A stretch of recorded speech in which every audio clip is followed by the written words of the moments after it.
On September 16, 2025, Robert William English was charged with 8 felonies and 4 misdemeanors in Burnett County, Wisconsin. The felony counts included burglary to a building or dwelling in violation of Wisconsin Statute 943.10 and criminal damage to property under Wisconsin Statute 943.01. According to the prosecution, Mr. English, his girlfriend, and his brother-in-law broke into the house and stole property inside. His defense attorney, Eugene D. Harrington, filed a motion to dismiss the felony counts based on the Four Corners rule. He argued that the complaint failed to meet the requirements of Wisconsin Statute 968.01, lacking the factual foundation necessary to establish probable cause for burglary and criminal damage to property. The hearing was held before Judge Melissa Mogan, with Assistant District Attorney Kevin Thomas Schmidt representing the state of Wisconsin. We're set here today in this matter for a motion hearing, a Four Corners motion hearing, the criminal complaint, which is a 38-page criminal complaint in this matter. However, with regards to that, there are 1, 2, 3, 4, 5, 6, 7, 8, 9, 10, 11, 12. 12 charges in that criminal complaint that does contain 38 or 36 counts, criminal counts, but 12 of those counts relate to defendant Robert English.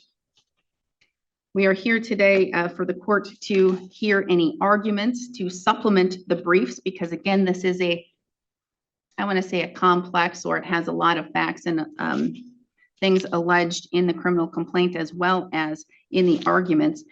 So I am going to start with Mr. Harrington. This is your motion. Again, I have thoroughly read your brief along with the criminal complaint.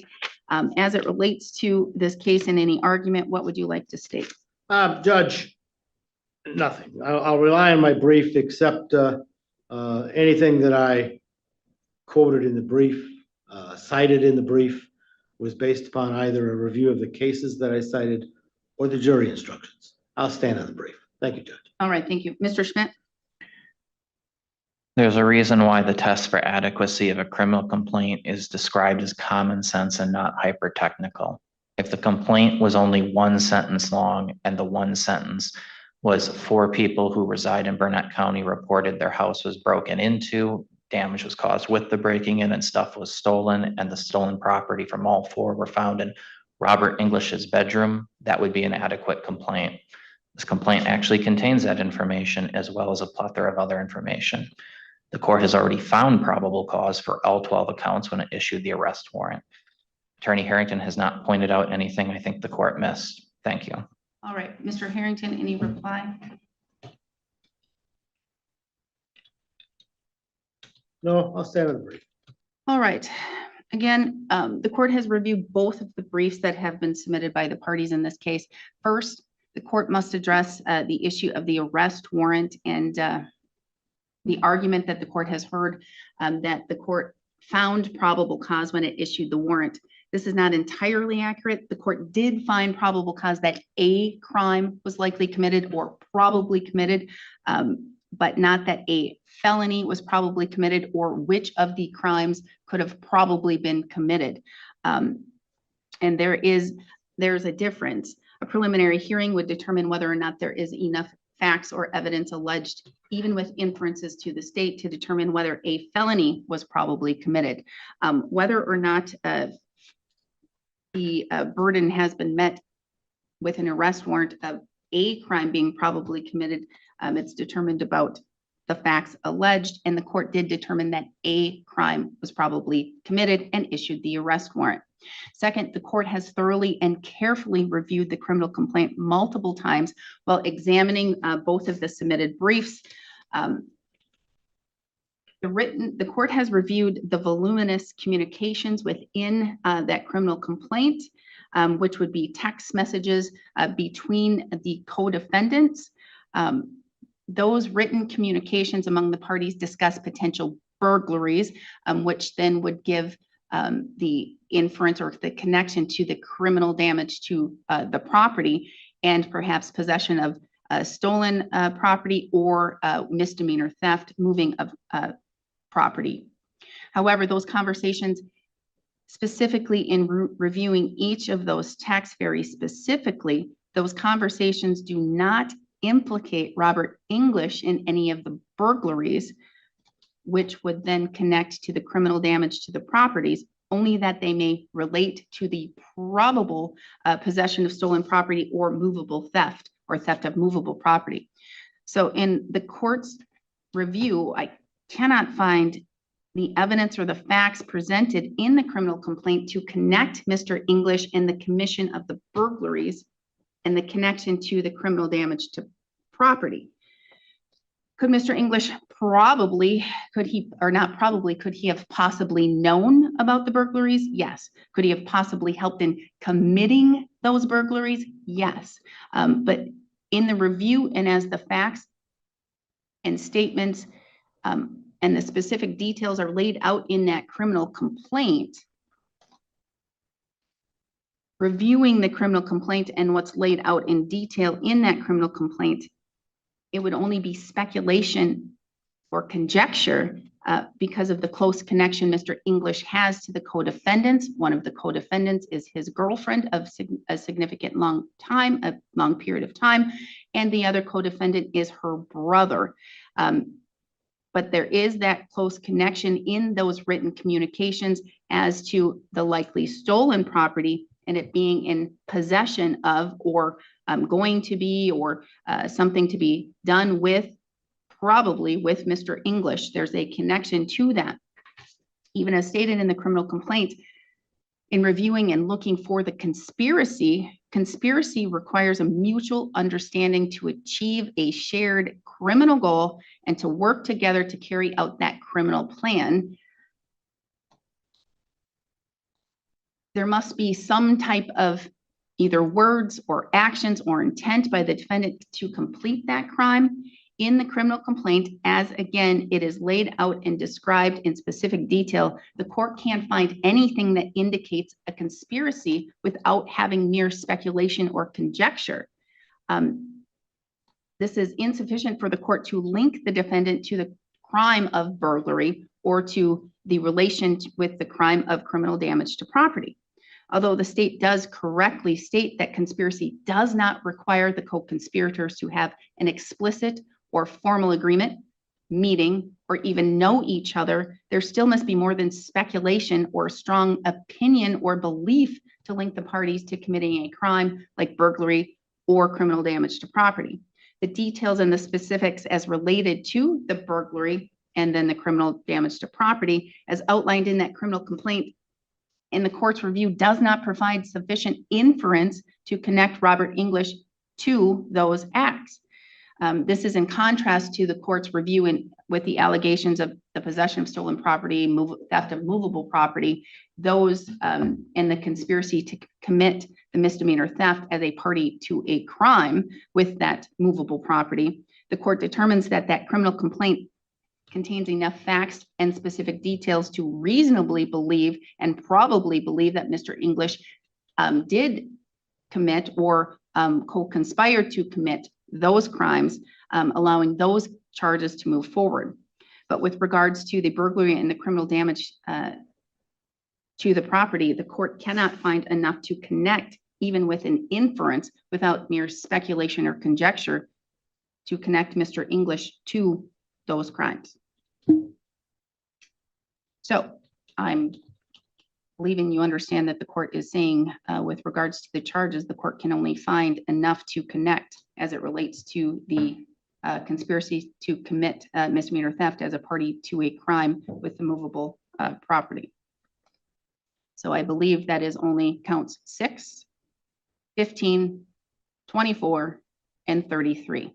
Judge Mogan explains why just a crime was probably committed, but not the felonies of burglary and criminal damage. The proceedings were governed by the Four Corners Rule, a procedural standard rooted in the Fourth Amendment and codified under Wisconsin Statute 968.03. Under this rule, the judge is legally prohibited from considering evidence outside the written complaint or making assumptions to fill gaps in the state's allegations. The court's sole responsibility is to examine the factual allegations within the four corners of the complaint and determine whether those facts establish probable cause for every element of each charged offense. This is a critical safeguard, ensuring defendants are not subjected to trial on charges lacking sufficient factual basis from the outset. Judge Mogan explained why the court had previously issued an arrest warrant for Mr. English. Probable cause requires more than mere suspicion. It demands a nexus, a direct logical connection between the defendant's conduct and the specific elements of the crime charged. The search warrant application contained credible facts establishing probable cause to believe a crime had been committed and that evidence would be found in Mr. English's residence. During the warrant's execution, officers recovered stolen property in Mr. English's bedroom. Additionally, pursuant to a lawful search of Mr. English's cell phone, investigators discovered text messages between Mr. English, his girlfriend, and his brother-in-law discussing selling the stolen items. Under the framework established in Riley v.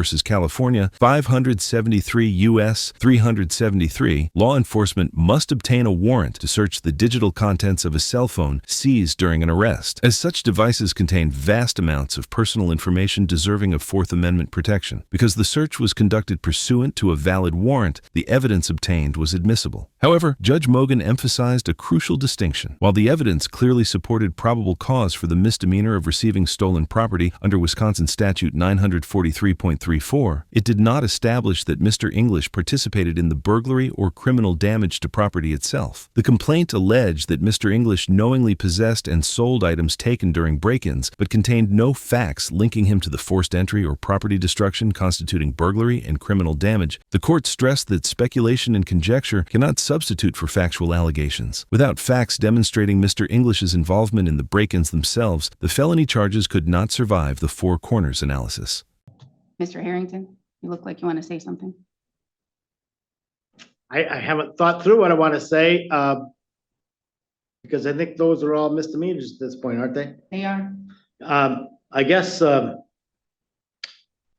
as I recall the rules, Mr. Schmidt has the opportunity to amend the complaint He does. rather than a dismissal. And I guess I want to know how long it's going to take him to amend the complaint, and where we go from there. Suggest that maybe the court set this for a status.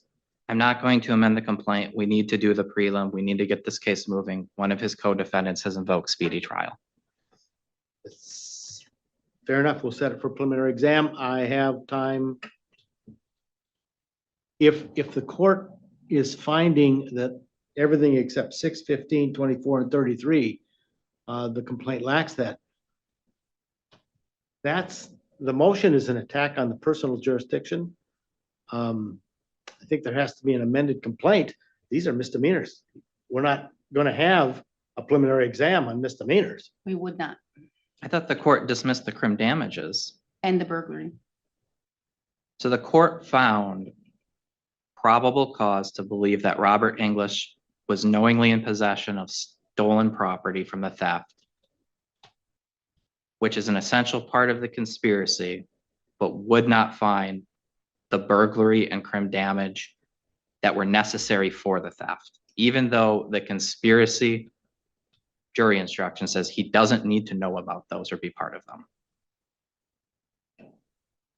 I think that's precisely what the judge found, and I agree with that. Exactly what I found in the review of the criminal complaint. And again, you do have the ability to amend the criminal complaint. I could find, and again, in reviewing the jury instructions for conspiracy, it requires at least a mutual understanding and a shared criminal goal to work together to carry out a criminal plan. He would need to know that the burglary was going to be in existence. And I can't find that there is any connection. It does not require that you all have the mutual understanding of the same crime, just a criminal purpose. That's why the jury instruction reads that. Again, I can't find in the facts, especially in looking at the text messages and the communications between the co-defendants, that Mr. English was involved in the criminal purpose of the burglaries. Did he possess the stolen property? Probably with the facts. That's what I'm getting at with the conspiracy in this. It's really all or nothing. If the court believes that he was part of the theft, as in he knew the property was stolen and possessed it, he's also party to a crime conspiracy on those others. It has to be all or the other when it's all part of one scheme. But not necessarily. There could be a scheme. I don't see a scheme here. I see any individual could receive stolen property from their friend Joe. Joe could say, hey, dude, I stole this. I got this. Let's sell this. Doesn't mean that the guy was a part of the decision to steal the property. Then the court couldn't bind over on the theft because that has a knowing element too. That's the problem. Well, I find that there's probable cause to believe that he was in possession of stolen property and knew that it was stolen. So is the court actually dismissing all counts then? Because we didn't charge receiving stolen property. Again, you can amend if you wish. I'm saying there's enough probable cause to believe a crime was probably committed. What that crime is and how it's laid out is for the state to prove. I'm seeing that there is at least enough to determine probably he was involved in the conspiracy to commit the misdemeanor. Well, to have the stolen property. He had stolen property. So if you want to, I can dismiss all counts. I am But the not state- amending and receiving stolen property. If the court is not finding probable cause for all three counts, that's what I'm checking. Mr. Harrington? If he does not want to proceed with the other misdemeanors that are I stated. didn't charge receiving stolen property as a thing. The court's saying it's only finding probable cause for something I didn't charge is what I'm hearing. I think the judge addressed me. I'm to answer the question. that the Yes, court Mr. posed. Harrington. As I mentioned, the rules require or give the state the opportunity to amend where a court finds that there's not facts sufficient in the criminal complaint to impose the jurisdiction of the court over this particular defendant. The state has that right by statute. What Mr. Schmidt is arguing, the court decided that there aren't facts sufficient to connect those inferences that they want to have connected for the felonies. If, as I understand the court's decision, the court found that there is no basis for the conspiracy as it relates to the burglary and the criminal damage to property, but that there is for count 6, 15, 24, 33, those are misdemeanors. If Mr. Schmidt wants to amend, fine, but I don't view that we need a preliminary exam for those particular crimes. They're misdemeanors, even if it's We do misdemeanor. not. And that's the court's view is I find probable cause that a crime, a misdemeanor crime was probably committed by Mr. English. There is definitely enough there to connect that. And you agree, Mr. Harrington? Yes, you're nodding your head up and down. Yes. Yes, you agree. And even in your brief, you agree that there is enough to say Mr. English probably committed. There's probable cause to believe. Correct. There's Except probable for- cause yeah, to believe yeah. that he did commit misdemeanors. Whether or not the state wants to continue and to pursue the misdemeanors as charged, that's a determination for the state. The court is not dismissing those misdemeanors. As stated on the record by Mr. Harrington, and I have them written down somewhere as to what they are, but I don't have them, I don't know where I wrote them down on which. 15, 18, no, 6, 15, 24, 33, Judge. Those are the ones you recited out of the record. correct. Those misdemeanors stand in the court's review of determining probable cause that a crime was probably committed by Mr. English. The other allegations, the court cannot find any connection as laid out in the criminal complaint. But again, the state has the ability to find other information or to put other things in that criminal complaint that would tie it to a conspiracy for criminal damage or conspiracy for burglary. I just can't find it. And I'm going to tell you, I reviewed that 38-page criminal complaint at least 3 times, perhaps more. Mr. Schmidt pressed Judge Mogan on her ruling, arguing that Mr. English's knowledge of possession and sale of stolen goods made him an essential participant in the conspiracy, even without physically entering the buildings. Under Wisconsin Statute 939.31, a conspiracy requires agreement between the parties involved. The state must prove 3 elements. First, that the defendant intended to commit a specific crime. Second, that there was a mutual understanding or meeting of the minds between the defendant and at least one other person to commit that crime. And third, that an overt act was taken in furtherance of the conspiracy. The prosecutor contended that by facilitating the disposal of stolen property, Mr. English played a critical role in the continuous criminal enterprise and should be held accountable for the burglaries themselves. Judge Mogan rejected this argument, emphasizing the meeting of the minds doctrine central to conspiracy law. The court found that the 38-page criminal complaint failed to allege facts showing Mr. English was a participant in the criminal purpose of the actual break-ins.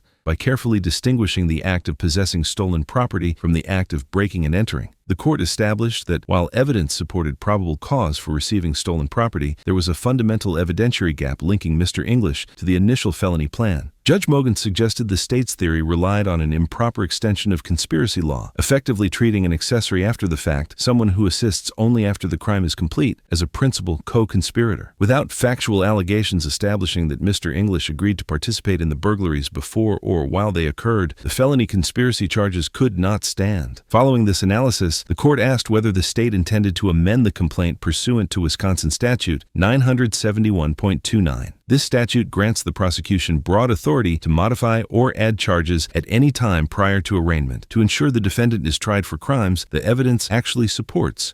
By pointing to the four corners of the complaint and the text message evidence, Judge Mogan underscored that her role was to assess legal sufficiency, not to assume facts or bolster the state's case with inferences. The judge made clear that the state's refusal to amend the complaint jeopardized the procedural integrity of the prosecution. Under 970.0310, if probable cause for the felony is not found, the court must dismiss those counts, leaving the state with no choice but to accept a dismissal without prejudice, forcing them to either refile new misdemeanor charges or abandon the prosecution entirely. Here's the issue of confusion I'm having. I'm hearing the court saying it's finding probable cause for the counts that are misdemeanor theft, movable property, where the state's alleging that Robert English took property out of the home during the No, burglary. that is not what the court is saying. The court is saying, just like any preliminary hearing, when I have This is not a Mr. Schmidt, it's not, but this is my example to show you. In a preliminary hearing, the court has to find probable cause to believe a felony, not the felonies that are charged by the state, because sometimes the state charges them wrong, or sometimes the state doesn't add additional felonies that they could find. In court's review of a complaint as it relates to misdemeanors, and Mr. Harrington can tell me if I'm wrong, in review of a misdemeanor criminal complaint with misdemeanor charges, the court has to determine if a misdemeanor crime was probably committed by the defendant, whether or not the state has accurately and correctly charged the crime that should be charged. Am I not correct, Mr. Harrington? You're absolutely correct, Judge. Absolutely correct. I don't believe that's correct. I think when it's a four corners motion, you challenge the actual counts in the complaint, meaning the court's not deciding whether or not a misdemeanor occurred when it reviews the complaint. It's deciding whether there's probable cause for each of the counts in the complaint. Mr. Harrington, That is how 96801. if you want me to dismiss all of the counts, I surely can, but I'm finding that there is probable cause to believe Mr. Robert English has committed a crime, and in review of the criminal complaint, as it is stated with every single word in there, probable cause to believe he committed misdemeanor crimes. And my understanding is what I'm trying to articulate is what I'm hearing from the court is the probable cause for the misdemeanor the court is hearing is not the misdemeanor theft we charge. It's receiving stolen property. I can't even say that. Even in a preliminary hearing, I can't say I find probable cause that a burglar was committed, because the law says I have to determine probable cause of a felony or probable cause of a misdemeanor. If you believe and you want to have the court dismiss all of the counts as it relates to Mr. English, because the court found probable cause for a crime, but you're believing that with the four corners, that means the court has to dismiss all because the court's looking at, did he commit that crime? You're putting the court in the spot of being a jury for the court to determine if the facts of the case relate to whether or not Mr. English committed misdemeanor theft, moving stolen property. I am not the jury. Right now, I am just here to determine probable cause to commit a crime. I find probable cause Mr. English committed misdemeanor crimes. at the very least, as it's alleged in the criminal complaint. What the state wants to do with it, the state can do with it. But as to those other counts not stated on the record, I cannot find probable cause. So as of this court's review, all counts except 6, 15, 24, and 33 are dismissed. Whether the state wants to pursue the theft of movable property or to amend to something else, or to amend the whole criminal complaint to find other connections with Mr. English and the burglary and the criminal damage to property charges, the court or the state can. But that's what I'm finding. And again, I think my review and my understanding of case law, my understanding of the statutory law, I believe I'm correct. And again, I'll hear Mr. Harrington. What do you think? I agree with you, Judge.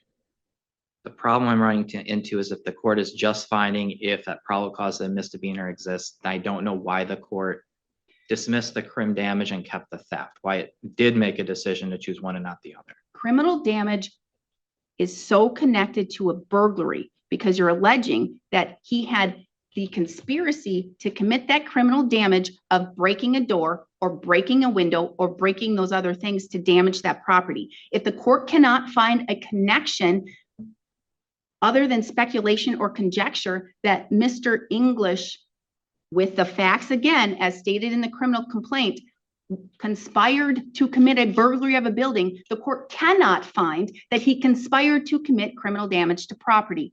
Again, as to the other property, the property that is of issue here, the court can find probable cause he committed a crime. Again, if you want the court to dismiss all of the counts, I surely will. I want the court to find there's probable cause for all. I'm being careful with my language because I'm trying to figure out if this is a final order finding no probable cause for any of the counts, or if it's, and that the court thinks there is probable cause for some misdemeanor not in the complaint, or if the court's finding that, because the state did not allege receiving stolen property. The state Correct. alleged that. Exactly. I'm going to tell you, okay, I find probable cause that a crime was committed. I find based upon the charges that are charged right there, removing the ones the court cannot connect to Mr. English, that there's probable cause to believe a crime was probably committed and it relates to the charges that are filed. Again, whether or not the state charged the correct charge, the correct criminal charge, or what the state can prove to a jury is for the state to determine. But I'm not dismissing counts 6, 15, 24, or 33, unless the state asks me to dismiss them all. Then I will. I have no problem doing that. I do not. I believe there's probable cause for misdemeanor theft. Thank you.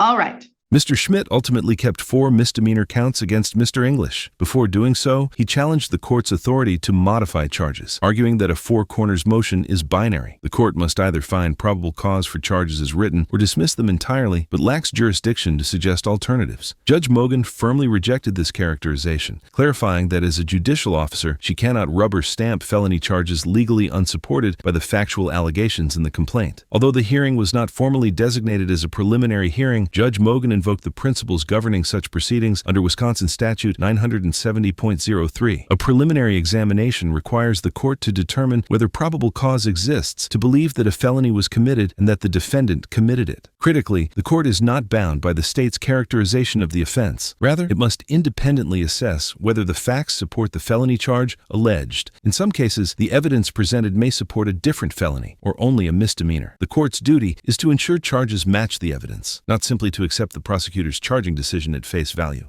Because the complaint's factual allegations supported only misdemeanor theft, the judge refused to allow felony charges to proceed, so the state decided to move forward on the supported misdemeanors. Mr. English ended up being released on bond conditions. This case illustrates the critical importance of factual sufficiency in criminal charging decisions and the judiciary's role in preventing prosecutorial overreach. Judge Mogan's careful application of the four corners rule ensured Mr. English was not forced to defend against felony charges unsupported by the facts alleged in the complaint. By distinguishing between downstream possession of stolen property and participation in the underlying burglary, the court reinforced a fundamental principle of conspiracy law. Mere association or subsequent involvement is insufficient to establish a meeting of the minds or shared criminal intent. This outcome underscores the vital function of preliminary proceedings and motions practice in safeguarding defendants' rights and maintaining the integrity of the criminal justice system. Now let us know if there is a case or courtroom interaction that you'd like us to explore in the comments down below. Thank you for watching, and don't forget to like and subscribe so that we can help foster a more informed society.